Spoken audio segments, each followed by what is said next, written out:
ফুল term পিসি অর্থাৎ পুরো 14 দিনের জন্য শওকত মোল্লাকে নিজেদের হেফাজতে চেয়ে আদালতে আবেদন জানালো এনআইএ। শওকত মোল্লার আইনজীবী তরফে তার জামিনের আবেদন করা হয়, কিন্তু সেই আবেদনের তীব্র বিরোধিতা এনআইএ তরফে করা হয় এই যুক্তি দিয়ে, যদি এখনই জামিন দিয়ে দেওয়া হয় তাহলে সাক্ষীদের প্রভাবিত করতে পারে ধৃতরা। ফলে শওকত মোল্লাকে 14 দিনের জন্য নিজেদের হেফাজতে চেয়ে আদালতে আবেদন জানিয়েছে এনআইএ। আরো বিস্তারিত আমরা জানবো, সরাসরি কথা বলবো, আমাদের প্রতিনিধি সুকান্ত মুখোপাধ্যায় রয়েছেন। আদালতে সওয়াল জবাবে ঠিক কি হলো, ঠিক কোন যুক্তিতে নিজেদের হেফাজতে এনআইএ চাইছে শওকত মোল্লাকে? দেখো, ঠিক 3:30 নাগাদ চিফ জাজ সুদীপ্ত কুমার দে তার এজলাসে মামলাটি ওঠে এবং সেই সময় কিন্তু কাঠগড়াতে আনা হয়েছিল শওকত মোল্লাকে। এবং এনআইএর তরফে তারা যে দাবি করতে থাকে, তারা একটি কেস ডায়েরি জমা দেন এবং তারা বলেন যে এই ঘটনাতে এখনো পর্যন্ত 4 জনকে গ্রেপ্তার করা হয়েছে। গতকাল শওকত মোল্লা অন্যতম কনস্পিরেটর বা অন্যতম ষড়যন্ত্রকারী, সেই শওকত মোল্লাকে গ্রেপ্তার করা হয়েছে এবং তার কাছ থেকে অনেক কিছু জানা প্রয়োজন এবং সেই কারণে তাকে 14 দিনে নিজেদের তারা হেফাজতে চাইছেন। শুধুমাত্র তাই নয়, যখন তাকে গ্রেপ্তার করা হয় সেই সময় তার কাছ থেকে একটি পেন ড্রাইভ পাওয়া যায়, একটি মোবাইল ফোন পাওয়া যায়। এই দুটি জিনিসেরও কিন্তু ফরেনসিক পরীক্ষা করা হোক, এই আবেদনও জমা দেওয়া হয়েছে। শুধুমাত্র শওকত মোল্লা নয়, এই ঘটনাতে এর আগে যে 3 জন অ্যারেস্ট হয়েছিল, যাদেরকে উত্তর কাশীপুর থানা গ্রেপ্তার করেছিল, যাদের মধ্যে রয়েছে রহমত আলী মোল্লা, ওহিদুল ইসলাম মোল্লা এবং সাইনুর মোল্লা, এদেরও ফোন কিন্তু ইতিমধ্যে এনআইএর কাছে রয়েছে এবং এর প্রত্যেকের ফোনের তারা ফরেনসিক এক্সপার্টদেরকে দিয়ে তারা রিপোর্ট করতে চাইছেন। এই কারণে যে ঘটনার আগে এক্সপ্লোশন, মানে একেবারে সেই বোমা তৈরি এবং এক্সপ্লোশনের পরে নির্দেশ দেওয়া হয়েছিল ঘটনাস্থল পরিষ্কার করা, এবং তৃতীয়ত হচ্ছে ঘটনার পরে ডিসিজড অর্থাৎ যে মারা গিয়েছে এবং যিনি আহত হয়েছেন তাদেরকে একটি গাড়ি করে পাচার করার চেষ্টা হয়েছিল।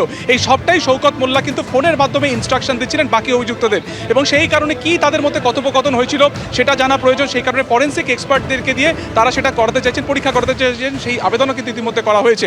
অন্যদিকে যেটা বলা হচ্ছে একদম খুব গুরুত্বপূর্ণ কথা, যে শওকত মোল্লা এক্স এমএলএ, তিনি পূর্ব ক্যানিংয়ের বিধায়ক ছিলেন, অত্যন্ত প্রভাবশালী তিনি, এবং তদন্ত যে পর্যায়ে রয়েছে সেই পর্যায়ে যদি শওকত মোল্লাকে এখন জামিন দেওয়া হয় তাহলে তিনি কিন্তু এই তার প্রভাব খাটাতে পারেন এবং সাক্ষ্যদেরকে প্রভাবিত করতে পারেন, এবং সেই কারণে 14 দিনের হেফাজত চাওয়া হয়। অন্যদিকে গুরুত্বপূর্ণভাবে আজকে জামিনের আবেদন করা হয় কিন্তু শওকত মোল্লার আইনজীবী সুমন দাসের তরফে। তিনি যেটা বলেন, ঘটনার সময় 40 কিলোমিটার দূরে শওকত মোল্লা ছিলেন, দ্বিতীয়ত হচ্ছে এই ঘটনার আশপাশেও তিনি ছিলেন না এবং সেই সময় তিনি অন্য একটি কাজে ব্যস্ত ছিলেন এবং ইচ্ছাকৃতভাবে কিন্তু তার নাম এই গোটা ঘটনাতে যুক্ত করা হচ্ছে। এবং তার মক্কেল অর্থাৎ শওকত মোল্লা, তিনি একজন এমএলএ ছিলেন, একসময় তিনি জেড ক্যাটাগরি পেতেন, তিনি তদন্তে সমস্ত সহযোগিতা করবেন এবং ঘটনার পর কিন্তু তিনি কোথাও পালিয়ে যাননি, এই যুক্তিও কিন্তু আদালতে দেওয়া হয় এবং সেই নিরিখে জামিনের আবেদন করা হয়। দুপক্ষের বক্তব্য প্রায় 20 থেকে 25 মিনিট চলে। আপাতত এই যে সওয়াল জবাবের যে অর্ডার, সেই অর্ডার আপাতত রিজার্ভে রাখা হয়েছে। তবে গুরুত্বপূর্ণ এটাই যে এনআইএর তরফে বারবার তারা যেটা বলেন যে অত্যন্ত প্রভাবশালী হচ্ছে শওকত মোল্লা, তাকে যেন জামিন না দেওয়া হয়। জামিনের বিরোধিতা করে 14 দিনের এনআইএ হেফাজতের আবেদন করা হয়েছে এবং যেটা তোমাকে বললাম, অর্ডার এই মুহূর্তে রিজার্ভ রেখেছে চিফ। বেশ, তুমি আমাদের সঙ্গে থাকো, আমি আবার তোমার কাছে ফিরছি সুকান্ত। আমি দর্শকদের আরেকবার জানাবো যে এই মুহূর্তে রায়দান স্থগিত রয়েছে, রিজার্ভ করে রাখা হয়েছে, কিন্তু দুপক্ষের প্রায় আধ ঘন্টা ধরে সওয়াল জবাব চলেছে। 14 দিনের জন্য নিজেদের হেফাজতে চেয়েছে এনআইএ একেবারে প্রাইম কনস্পিরেটর। এই যে বিস্ফোরণের ঘটনা মার্চ মাসে ঘটেছিল, তার মূল ষড়যন্ত্রকারী হচ্ছেন এই শওকত মোল্লা বলে আদালতে দাবি করেছে এনআইএ। শোনাব আপনাদের এনআইএ তরফে আইনজীবী কি বলছেন। গতকাল শওকত মোল্লা অ্যারেস্ট হয়েছে, যেটা বিজয়গঞ্জ পুলিশ স্টেশনের আন্ডারে কেস হয়েছিল।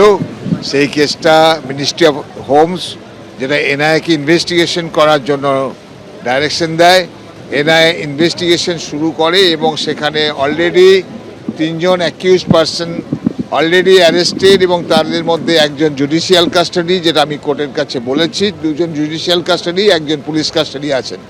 এবং আজকে শওকত মোল্লাকে অ্যারেস্ট করার পরে গতকাল তাকে সন্ধ্যেবেলা অ্যারেস্ট হয় এবং আজকে তাকে প্রোডাকশন করা হয় এবং কোর্টের কাছে আমাদের প্রেয়ার থাকে যে 14 দিন তাকে পুলিশ কাস্টাডি দেওয়ার জন্য, যেহেতু তার কতটা এই কেসের সাথে তিনি যুক্ত আছেন সেটাকে আমাদেরকে ইনভেস্টিগেশন করার সুযোগ দেওয়া হোক।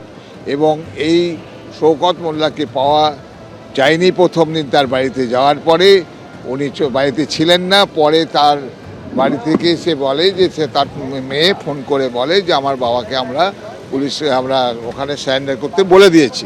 সেই অনুযায়ী উনি গিয়েছিলেন এবং ওনাকে রাস্তা থেকেই এনআইএর অফিস থেকে এনআইএ অফিসারদের ডাকেন এবং ওনাকে অ্যারেস্ট করা হয়।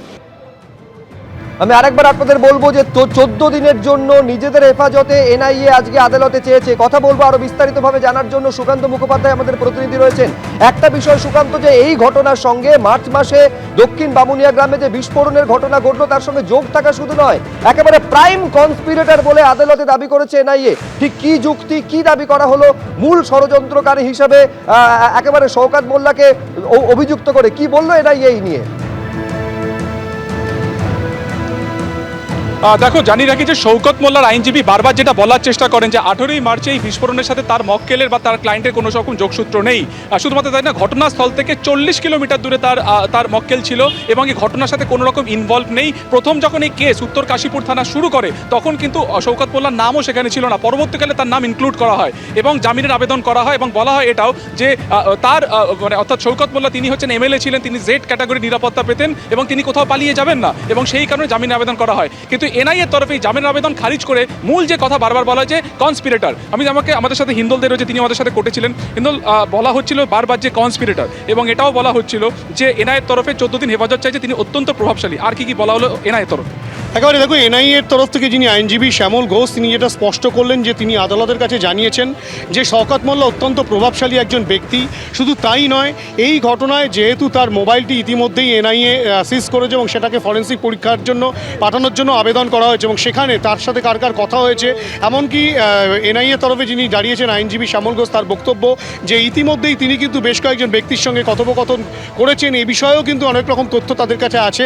তদন্তের সাথে সমস্ত কিছু তারা এই মুহূর্তে জানাতে চাইছেন না, কিন্তু তারা যেটা বলছেন যে এনআইএ মোট 14 দিনের এনআইএ হেফাজতের আবেদন জানিয়ে আদালতে তাকে পাঠিয়েছে এবং আদালত এখন কি সিদ্ধান্ত নেয় সেটাই এখন দেখার।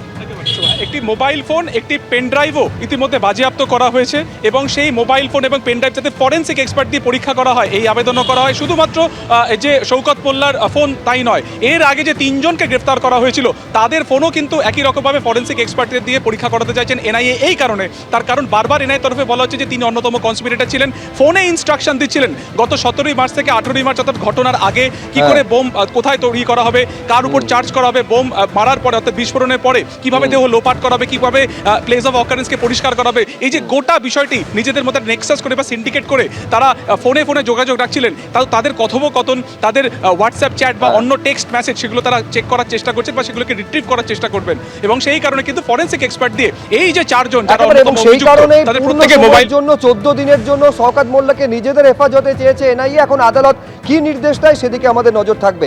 আপাতত সুকান্ত, তোমাকে ধন্যবাদ।